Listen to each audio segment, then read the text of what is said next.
পবিত্র কাবা শরীফ তাওয়াফ এবং মসজিদুল হারামে জুম্মার নামাজ আদায় করতে হাজিরা মিনা থেকে এখন মক্কার পথে।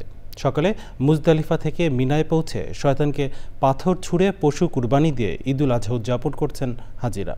চক্রমালিতার রিপোর্ট।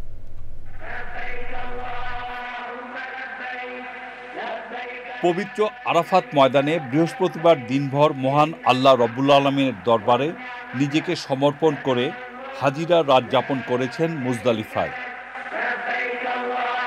খোলা আকাশের নিচে সারা রাত নিজেকে উপলব্ধি করে ভোরে ফজরের নামাজ পড়ে আল্লাহর মেহমানরা আবার আসেন তাবুর শহর মিনায়।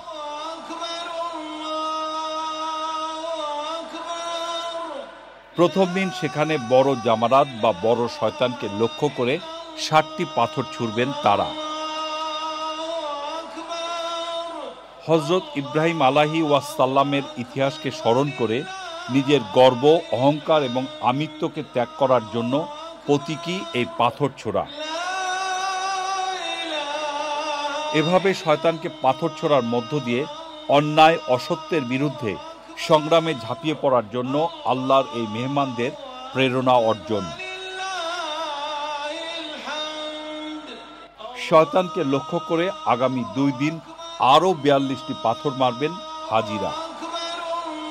পবিত্র এই মিনাতেই মহান আল্লাহর সন্তুষ্টির জন্য বাবা ইব্রাহিম এবং মা হাজেরা সন্তান ইসমাইলকে কোরবানি দিতে প্রস্তুত হন। সেই মিনাতেই অনেক ভিড় ঠেলে শয়তানকে পাথর ছোড়ার পর পশু কোরবানি করে মাথা মুন্ডন করেছেন হাজিরা। এরপর ইহরাম খুলে স্বাভাবিক পোশাক পরবেন তারা। এসব আনুষ্ঠানিকতা আগেভাগে শেষ করে পবিত্র কাবা শরীফ তওয়াফ করতে অনেকেই রওনা হয়েছেন মক্কা নগরীর দিকে। সেখানে মসজিদুল হারামে জুমার নামাজ আদায় করবেন অনেকে। বাংলাদেশের ধর্মপ্রাণ মুসলমানরা পবিত্র ঈদুল আজহা পালন করবেন শনিবার।